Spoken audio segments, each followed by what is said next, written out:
AITA for needing space after my girlfriend mocked my walk. When I was a kid, I always walked a little differently. It wasn't dramatic or painful when I was younger, just something small that people noticed if they paid close enough attention. Over time, though, it became something I grew self-conscious about. My knees point slightly inward when I walk, and while doctors said it wasn't a huge medical issue, it made me the target of teasing in middle school. They called me names like twig legs or the flamingo. It always stuck with me, even if I pretended to laugh along at the time. Now I'm 19. I go to community college part-time and work at a little bookstore in the evenings. Life has gotten better, mostly because I've learned to move through the world with more confidence. I've taken up swimming, which helps my posture and makes me feel strong. And I met someone. Her name's Zoe. She's bright, funny, and the kind of person everyone wants to be around. When we started dating, I was still nervous about the way I walked, so I tried to hide it. I would slow my steps, shift my knees, anything to seem normal. I even practiced in front of a mirror sometimes. Silly, I know. One night, a few months into our relationship, we were joking around about the little things we each do to get ready before seeing each other. I mentioned, kind of offhandedly, that I always try to fix the way I walk before meeting her. She looked at me and said, "Fix your walk? What do you mean?" So I explained it, a little embarrassed, but she surprised me by saying she'd never noticed and that even if she had, it wasn't something I needed to change. She told me it was kind of endearing and made me me. I remember smiling the whole drive home that night. Fast forward to last week. Zoe invited me to hang out with her and two of her close friends. We went to a small shopping plaza downtown, browsed some shops, grabbed coffee, and ended up in this little electronics store. I let them do their thing while I wandered toward the laptop section. I wasn't trying to eavesdrop, but the store wasn't loud, and I could hear bits of their conversation behind me. One of her friends giggled and said, "Why does your boyfriend walk like a baby giraffe?" Then another chimed in, laughing, "It's giving cartoon psychic vibes." And then I heard Zoe's voice. She said, "No, seriously, it's like he's doing a runway walk in slow motion." They all burst into laughter. I froze. I didn't even turn around. I just stood there and stared at the laptop screen, even though I wasn't reading anything. It felt like time stopped for a second, like someone had sucked the air out of the room. They didn't know I heard, or maybe they didn't care. I kept thinking about that moment when Zoe told me months ago that she didn't notice my walk, that it didn't matter. But clearly it did. Clearly, it was funny enough for a group joke. Afterward, we went to a casual diner nearby. I paid for everyone's food. I barely said a word. When the bill was settled and they started talking about dessert, I stood up, grabbed my jacket, and left. I didn't say a thing. I walked out into the cold night air and just kept walking. My phone buzzed a few minutes later. It was Zoe asking where I went. She thought I was in the restroom. I didn't want to explain, not fully. I just texted back, "Don't worry." I waddled back home. I don't even know why I said that. I guess it was my way of saying, "I heard you." Her reply was just, "Wait." Oh, then silence. Later that night, I got flooded with voice messages. At first, they were half apologies from her friends, saying it was just a joke and that I was being too sensitive. Then came Zoe's messages, long ones, crying, saying she was sorry, that she didn't think I heard, that it wasn't meant to be cruel, that she loved me and had just gotten caught up in the moment that I didn't respond that night. Or the next day. A few of our mutual friends have reached out since, saying I should talk to her, that everyone makes mistakes, that it wasn't that serious. Maybe they're right. Maybe I'm overthinking it, but I can't shake the feeling I had in that store, the pit in my stomach, the sting of hearing someone I trusted laugh about the one thing I've always hated about myself. That I'm not saying she's a bad person. I know people laugh. I know jokes happen, but I can't stop wondering if I've just been the joke this whole time. And even though she says she's sorry, even though she's tried to explain, I haven't been able to look at her the same way since. Something small cracked that day, and now I don't know how to glue it back together. So, AITA for needing time to figure this out, for not instantly forgiving someone I thought I could be fully myself around. Or am I being too prideful and letting one moment ruin something that could have been good? No joke, the update hit harder than a plot twist in a telenovela. Every time my phone buzzed with her name, I'd freeze. Sometimes I'd open her messages, read them in silence, and close them again without replying. Other times I wouldn't even look. I just couldn't bring myself to face her, not because I wanted to punish her, but because I genuinely didn't know what I'd say if I did. But after enough time passed, and after hearing from one of our mutual friends that she'd been talking to her parents about it, and even skipped a class or two because she was feeling so low, I agreed to meet. We met at this small neighborhood park a few blocks from my house. It's a quiet spot with a few benches, some tall trees, and a little pond. I remember we used to come here early in our relationship, back when everything felt new and easy. She'd bring her sketchbook, and I'd bring snacks or coffee. Sometimes we didn't even talk that much. We'd just be. This time felt different, heavier. Zoe was already sitting on the bench when I got there. She looked up when she saw me, and I could tell she wasn't sure how to act. I wasn't either. There was an awkward silence as I sat down next to her. She had brought 2 cups of hot chocolate chocolate and offered one to me without saying a word. I took it but didn't drink it. The warmth in my hands was more comforting than anything else. She started talking first. She said she didn't want to give me excuses. She said she wasn't proud of what happened and that she knew she'd messed up. Then she told me something I hadn't expected. She said that she had laughed that day not because she thought it was actually funny, but because she panicked. Her friends were making a joke, and instead of standing up for me, she joined in. She admitted that she didn't even realize how much it would hurt me until after I walked away that I didn't interrupt. I just let her speak. She told me that ever since that night, she kept replaying everything she said, every word, every tone, and she realized how deeply she'd let me down, not just by laughing, but by showing me that when it mattered, I couldn't count on her to protect something I had been vulnerable enough to share. She looked straight ahead when she said, "I wasn't supposed to be just your girlfriend that day. I was supposed to be your safe place." And I blew it. I felt something twist in my chest. It wasn't anger anymore. It was more like disappointment. Sadness, maybe. She went on to say that she didn't expect me to forgive her immediately or at all. She just wanted me to know that she'd been thinking about more than just the joke. She said it made her realize how little she'd understood about what I carry with me day to day, about how much effort it takes for me to feel normal, about how invisible some people's pain really is. And then she said something I didn't expect. "I never thought about your walk as something painful," she said. "But I see now that it's not just about how you move. It's about how you feel when people see you. And I made you feel small. I never wanted that." That was the moment I looked at her for real. Her eyes were red. She wasn't trying to cry, but she didn't hide it either. I finally spoke, and my voice sounded smaller than I thought it would. I told her I appreciated her honesty, that I didn't think she was a bad person, but I also said I didn't know if things could go back to how they were. I told her that when someone laughs at the thing you hate most about yourself, especially when they promised you it didn't matter, it creates a crack that's hard to fix. That I wasn't trying to hurt her. I was just being honest. She nodded. No arguing, no pushing, just acceptance. That we sat there for a while in silence, watching ducks in the pond, the occasional jogger pass by. For a second, it almost felt like the old days, but I knew better. The silence now had weight. Eventually, we stood up. We didn't hug. We didn't say we'd talk tomorrow. We just said goodbye. She told me to take all the time I needed. I said I would, and I meant it. Right now, I don't know what we are. I don't know what we will be. You're definitely not the AH. You're the human, the beautifully imperfect, understandably hurt, quietly strong human. Needing space after your vulnerability got turned into a punchline isn't dramatic. It's necessary. This isn't about pride. It's about self-respect. You opened a wound, and she chuckled with an audience. That's not nothing. The fact she owned it, didn't deflect, didn't gaslight, that's worth noting. But forgiveness isn't a switch. It's a bridge, and right now, the supports are still shaky.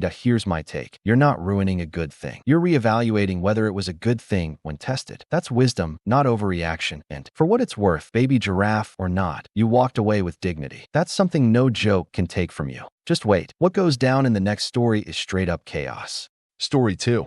AITA for snapping after my partner ignored our dog getting loose. I've always considered our dog more than just a pet. She's family. I adopted her before I met my partner, and she's been with me through a lot. Long work shifts, breakups, hard winters. She's always there at the door when I get home, tail wagging like nothing else matters. My partner, Leo, is studying full-time. His schedule's unpredictable, but he's usually home more than I am. I work long hours at a hospital, and most days, I leave before sunrise and get home after dark. We agreed early on that Leo would take care of the apartment and make sure our dog got her walks and meals. Nothing complicated, just the basics. One afternoon, during my short lunch break, I got a call from our neighbor. She sounded worried. She said our dog was loose in the neighborhood, trotting between driveways, and she couldn't get close enough to catch her. I immediately asked, "Have you tried knocking on our door?" She said she had, several times. No answer. My chest tightened. I hung up and called Leo. No answer. I called again. Still nothing. Over and over. 6, 7, 8 times. Then 10. Then 15. I was shaking. My hands were sweating on the steering wheel as I rushed home. I couldn't even remember if I turned off my lunchroom light or said goodbye to anyone. By the time I pulled into the driveway, I had called Leo 20 times. I ran inside, heart pounding, yelling his name. The house was quiet except for the hum of his console in the back room. I opened the door, and there he was, sitting on the floor with headphones on, completely immersed in some video game. He didn't even notice me at first. When he finally turned around and saw me standing there, red-faced and panicked, he looked confused. I barely had words. I asked him where the dog was. He blinked and said, "I let her out in the backyard. She must have gotten through the gate." That's when everything inside me just snapped that I wasn't mad because she got out. Accidents happen. I was mad because while she was running loose in the street, Leo had been unreachable. Not one call answered, not even a glance at his phone. If I hadn't come home, I don't know when he would have noticed we found her soon after. She had wandered back toward the yard and was waiting at the back fence. I dropped to my knees and hugged her for what felt like forever. She was okay, but I was still boiling inside. Back in the house, I tried to talk to Leo about it, about how this wasn't just about the game. It was about responsibility, about trust, about how easily something terrible could have happened. He kept saying he didn't mean to ignore his phone, that he just got caught up in the game, that it wouldn't happen again. I don't know what came over me, but I walked over, unplugged the console, and carried it to the bathroom. I didn't yell. I didn't scream. I just dropped it into the toilet. The splash echoed through the house. Leo stared at me like I had lost my mind. Maybe I had, in that moment. Maybe the fear and frustration had just built up too high. We argued after that, but not in a screaming way. More like a wall of silence that neither of us knew how to climb down from. We didn't speak much the rest of the night. The Xbox? He got it repaired. It works fine now. After that day, things shifted. Leo started being more present. He set his phone to vibrate on his wrist so he wouldn't miss calls. He even started walking our dog more regularly without me reminding him. We slowly worked through it. Now, months later, we sometimes joke about the great Xbox dunk like it's some bizarre inside joke. But deep down, I still wonder if I crossed a line that I never meant to be destructive. But that fear I felt, thinking I'd lost her, thinking Leo was hurt or unconscious, it all came out in one fast, messy reaction. So, AITA for what I did. And just when you thought it couldn't get crazier, boom, here comes the update. It's been a couple of months since the day I threw Leo's Xbox into the toilet. For a while, things seemed better. He was more attentive. He started setting alarms to let the dog out, kept his phone on him, and genuinely made an effort to be present. I saw him trying, and for a moment, I thought we were healing. But even with all the changes, something felt different between us. We didn't laugh the same way. We didn't sit as close on the couch. Conversations that used to come easily began to feel a little forced. We tiptoed around the memory of that day, like we were afraid saying too much would send us back. Point one. Night. After dinner, I brought it up. I told him how I'd been feeling. Not angry, just distant. He sighed and said he'd felt it too, but didn't want to bring it up because he thought I was still mad. We talked for hours. About the Xbox, about the dog, about how we got to that breaking point. Leo admitted something that caught me off guard. He said that when I threw his console in the toilet, something broke for him too. Not just the console, but his feeling of safety with me. He said he never saw that side of me before, and even though he understood I was scared, part of him had trouble letting that go, that I didn't know what to say. Because I understood. I really did. I never wanted to hurt him. I just reacted. That we sat there for a long time. No shouting, no blame, just quiet truth. Honestly, your reaction came from raw fear, not malice. A furry family member loose, and your partner vanishing into headset oblivion? That's the emotional equivalent of stepping on a Lego barefoot. Unexpected, sharp, and enraging. Still, Leo's console didn't leave the gate open. He did. But when you flushed it, the relationship started circling the bowl too. He saw rage where there used to be warmth. That here's the kicker. You weren't wrong for being scared, just unfiltered in your response. And while jokes now mask the memory, cracks don't disappear with punchlines. Sometimes love survives a storm. Sometimes it quietly soaks apart afterward. My advice. Next time, talk before you flush electronics. It's cheaper than therapy and plumbing. The next story? It makes everything before look like a warm-up. Story 3.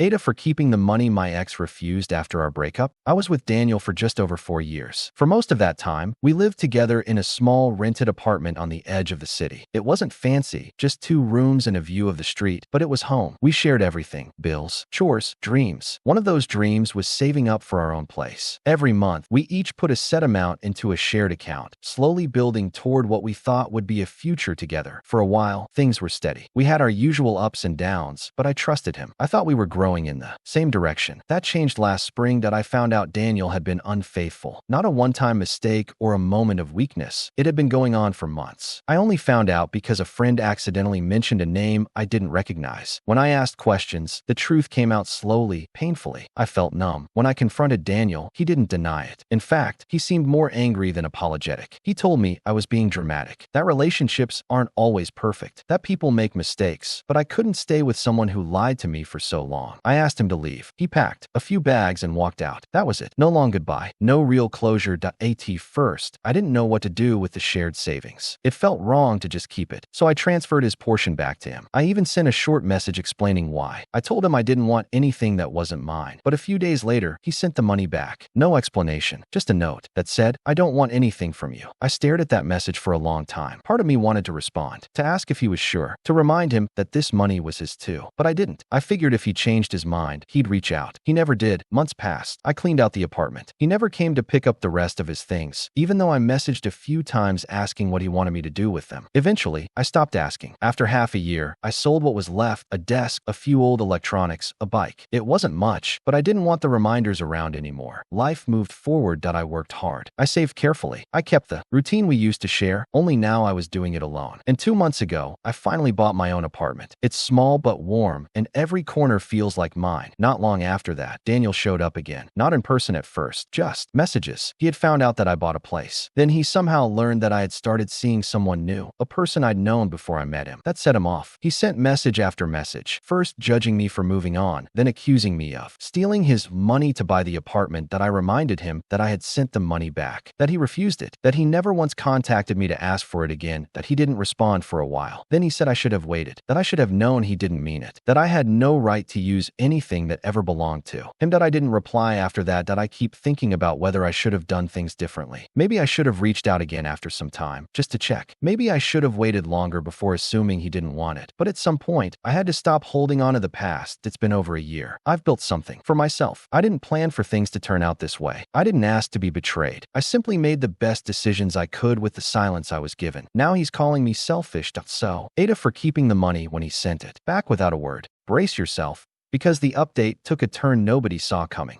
I was coming home after a long day at work. The sky was starting to darken, and I was juggling grocery bags in both hands, trying not to drop anything. As I reached the entrance of my apartment building, I noticed someone standing near the door. At first, I thought it was a neighbor or someone waiting for a ride, but then I realized it was Daniel. I froze for a moment, the bags weighing heavier suddenly. I hadn't seen him in over a year, not since the day I sent the money back and he refused it. He looked different. His hair was longer, a bit messy, and there were dark circles under his eyes. He looked tired, like the weight of the last year had settled into his shoulders. He caught my eye and gave a small, hesitant smile. "Can we talk?" he asked quietly. I hesitated. I wasn't sure if I was ready, but somehow I found myself nodding. We sat down on a bench just outside the building. The air was cool and still, filled with the quiet hum of distant traffic. He started without any anger or blame, just a simple question. "Why didn't you try harder to give me the money back? Why did you keep it?" I took a deep breath. "Daniel, I sent the money back. You sent it right back to me. You never asked for it again, not once. I thought you didn't want it. I wasn't trying to keep anything from you. I was just trying to respect the silence." He looked down at his hands and was quiet for a moment. Then he said something that surprised me. "I didn't think you'd actually move on without me." That sentence hit me harder than I expected. It wasn't about the money anymore. It was about us, about how differently we saw the end of our relationship. For me, that breakup was a line drawn in the sand. For him, maybe it was a pause he assumed I'd wait through, a chance for him to come back whenever he was ready. We talked for a while longer. No anger, no accusations, just honesty. He admitted he regretted how everything ended and said he understood why I kept my distance. He didn't ask for the money or try to restart anything. Before he left, he said, "Thank you for meeting me. I just needed to say this." Nope, NTA, not even remotely. Daniel practically gift-wrapped the money in a box labeled emotional baggage and launched it back into your inbox like a boomerang of guilt. And now he's mad you didn't keep it in storage for his eventual reappearance. Like a sad plot twist. Here's the truth. You made the effort. You returned his half. He chucked it back like a hot potato. You moved on, responsibly and respectfully. That's called adulthood, not theft. Suggestion? Maybe start keeping receipts for emotional labor too. You've earned interest on everything. Trust me, the next story is pure "did that really just happen" energy. Story 4.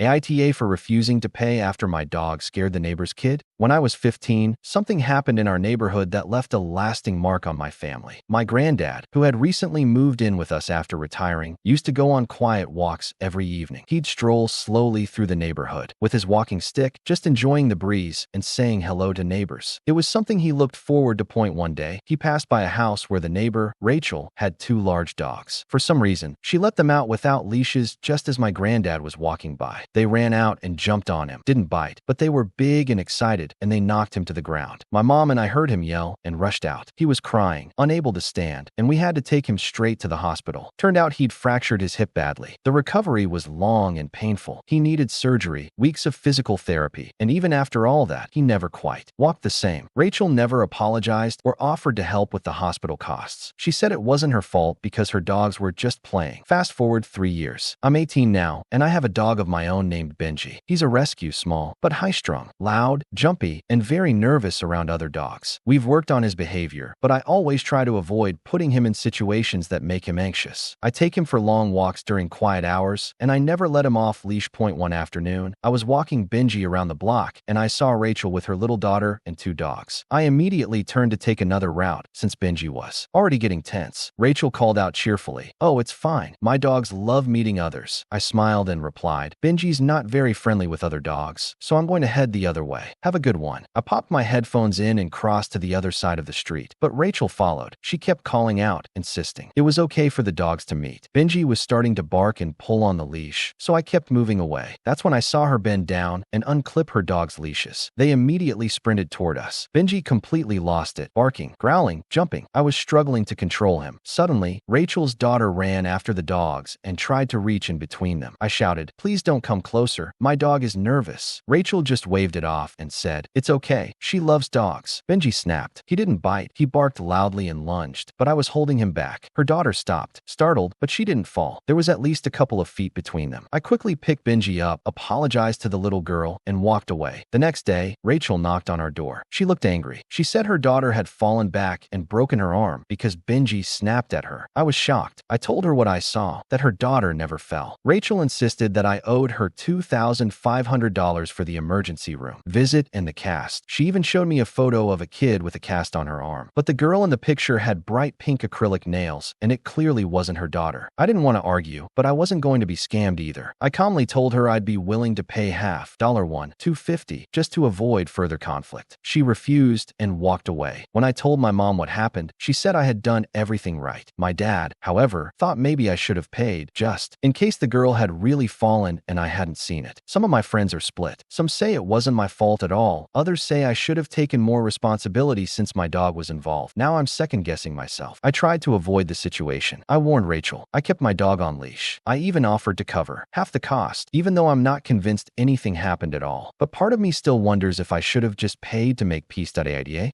I swear this update feels like it was written by a Hollywood screenwriter.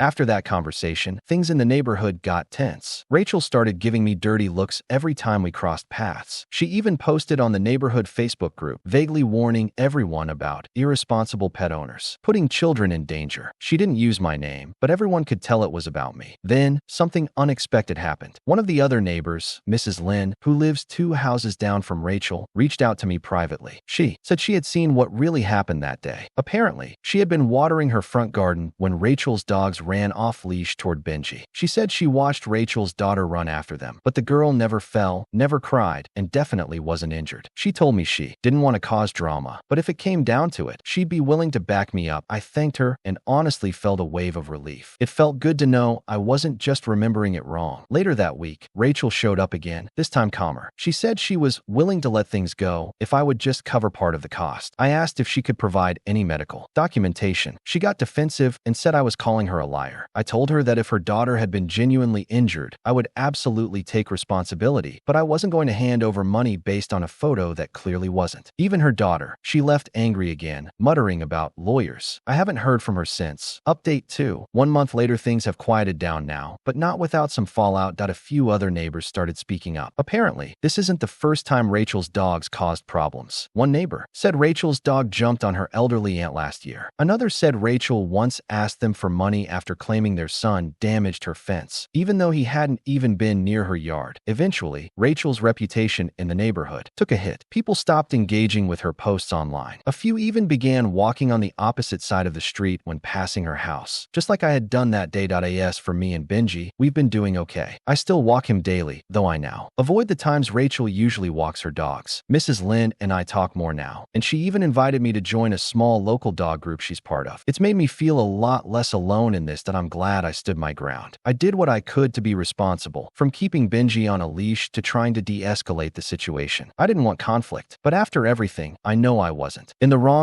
So no, I don't think I'm the AH. And now, neither do most of the people around me. You were cautious, proactive, and clear. She, meanwhile, was out here playing leash roulette with a side of toddler recklessness, letting her kid approach strange dogs mid-chaos. That's not parenting. That's stunt coordination without a helmet. And the photo with acrylics? Please, CSI. Suburbia couldn't make that one fly. Suggestion? Keep walking Benji like the champ he is, on leash, in peace, and maybe send Mrs. Lynn a thank you muffin. You didn't just avoid a scam. You dodged a full-blown sitcom subplot. Verdict. You're not the AH. You're the neighborhood's unofficial dog-walking diplomat. You think you've seen wild? The next story laughs in insanity. Story 5. AITA for not going to my dad's place before my baby shower. I'm 27 years old and currently pregnant with my first child. The last few months have been emotionally heavy, especially because of the strain with my dad, who is 54, and his wife, Laura, who is 40. Recently, they invited me to their home for a small gathering the weekend before my actual baby shower. They said my older brother, 25, would be there too. They called it a pre-baby shower get-together since they said they wouldn't be able to attend the real baby shower. At first, I thought it was a kind gesture, but the reasons they gave for not attending the actual baby shower didn't sit right with me. They said my little brother, who is only 4, needs his daily nap and that driving to the shower, which is nearly a 4-hour trip for them, would be too exhausting. They also mentioned their dog, which they said they couldn't leave alone for so long. But what hurt most was when they said that the baby shower would be too crowded, so they wouldn't get enough quality time with me, making it not worth it for them to come. I had been really looking forward to having my dad at the baby shower, especially because my partner's parents are flying in from overseas, along with a few other family members who are traveling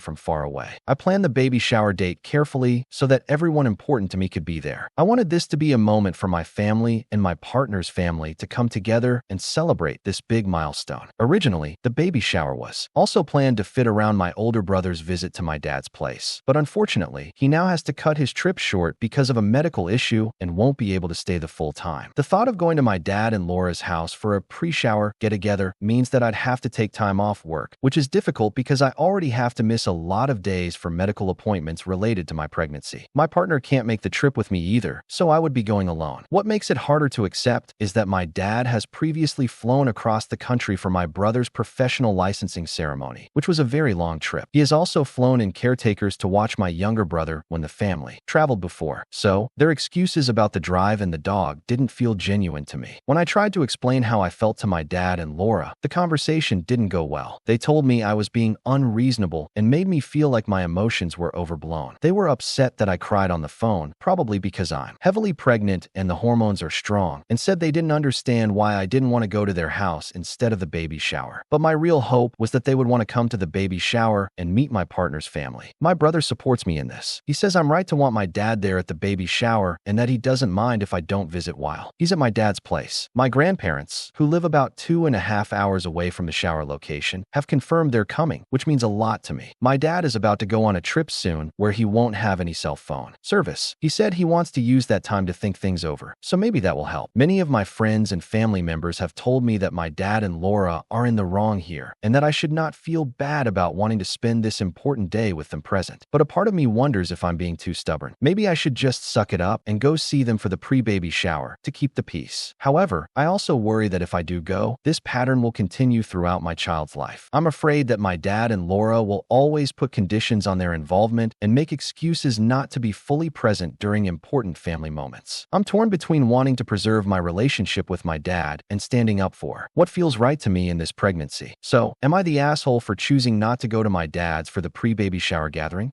Hold on to your socks, because the update just blew the roof off.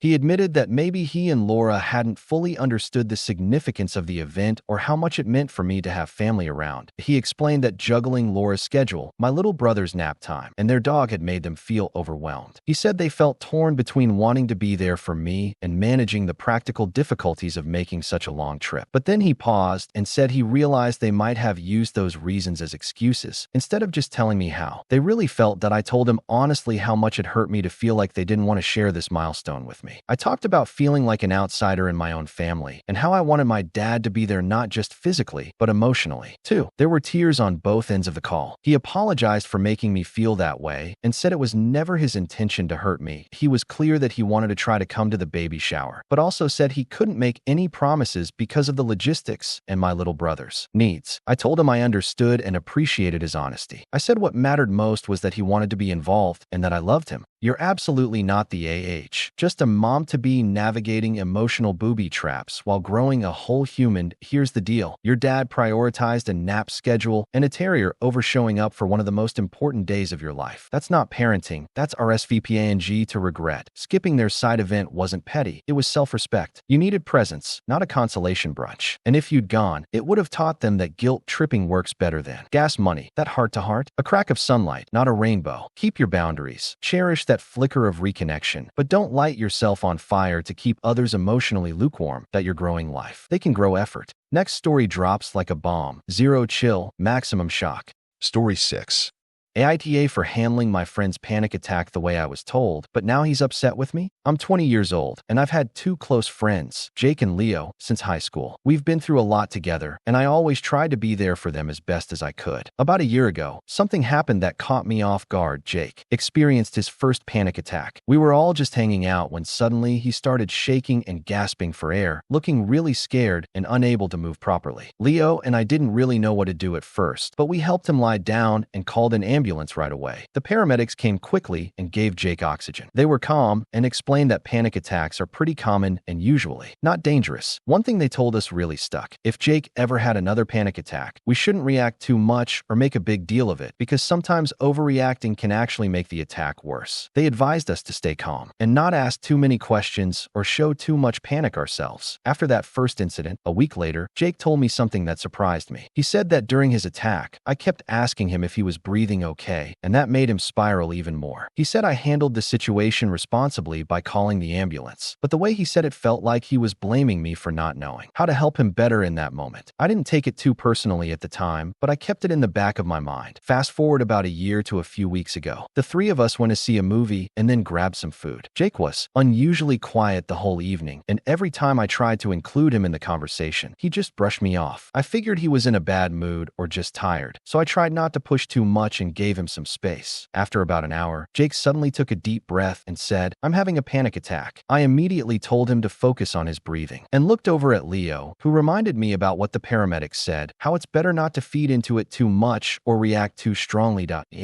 I told Jake, "You'll be fine," trying to keep my voice calm and steady, and then I went back to talking quietly with Leo. I kept an eye on Jake, but I didn't want to overwhelm him by hovering or asking too many questions. A few minutes later, I checked in with him again, and he said he was okay, just dealing with some family issues he didn't want to talk about. Then he asked if we could head home. Leo drove him back, and on the way, Jake stayed silent and distant, not saying much at all. Today, I invited Jake and Leo over to hang out, hoping things would feel normal again. But Jake exploded on me. He said that we had prioritized the mood and our own conversations over his panic attack. He accused me and Leo of not really caring or checking in on him when he needed us the most. I explained honestly that we did what we thought was right based on what the paramedics told us. I reminded him that when I kept asking him if he was breathing okay last time, it made his panic worse, so I was trying to avoid making the same mistake. He told me he's been seeing a therapist and said we never take accountability for how our actions affect him. I told him frankly that I didn't think I did anything wrong and that I wasn't going to apologize just to end the argument. Leo backed me up and said it wasn't fair to get mad at us for not asking about family problems. Jake didn't want to discuss anyway. We both tried to explain that we were trying to support him in the best way we knew, but he wasn't having it. I won't lie. This whole situation has been weighing on me. I do feel a little weird for seeming dismissive during Jake's panic attack. It's hard because I want to be a good friend and I want to support him through everything. But Jake has a history of pushing boundaries in ways that sometimes feel like attention-seeking. For example, he will randomly leave our group chat and then watch to see if any of us try to reach out or ask him to come back. It's hard not to wonder if some of what he's experiencing or expressing is a bit exaggerated. I want to be there for Jake, but at the same time, I feel manipulated sometimes. It's confusing because I care about him, and I want to believe he's genuinely struggling. But his behavior makes me question how much is real and how much is a way to get more attention or control that I'm stuck feeling torn. I want to support my friend through his panic attacks and mental health struggles, but I also need to protect my own emotional well-being. I'm not sure if I handled the situation wrong, or if Jake is being unfair in how he's reacting to me and Leo. So now I'm wondering, AITA for handling Jake's panic attack the way I was told by professionals, even though it upset him?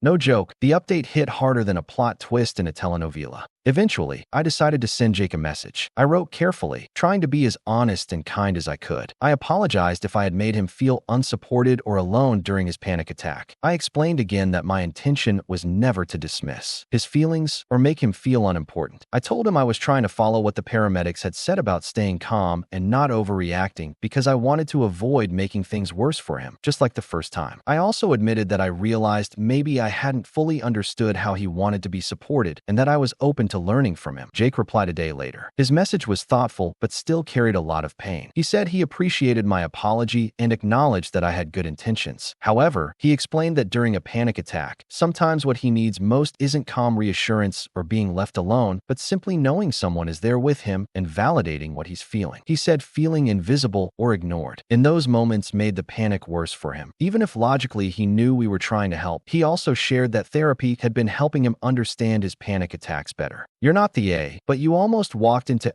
territory with a blindfold and good intentions. You followed advice from professionals, stayed calm, didn't overstep, and still ended up the emotional villain in Jake's internal drama. That's like being scolded for reading the recipe and burning the toast someone else forgot to cook. Jake's needs? Valid. Your effort? Genuine. The misfire? Miscommunication. Insight. Emotions don't come with instructions, and even well meant. Calmness can feel cold to someone spiraling. But you're not a mind reader. You're a friend, not a licensed telepath. You tried, you listened, you learned. That's gold star friendship. Suggestion: ask Jake to create a panic plan cheat sheet. Quick, hold my hand. Don't speak, just sit next to me. Or talk to me like everything's normal. Boom, clarity without chaos. If friendship had patch notes, this update would be: reduced emotional damage from calm indifference, buffed quiet presence, skill cooldown, added validation emote to inventory. In short, not the AH. You're just a human in beta trying to help another human crashing mid-update. Keep patching, you're doing fine. Thanks for watching. Don't forget to like and subscribe. Tell us your favorite story in the comments, and feel free to share your own story too.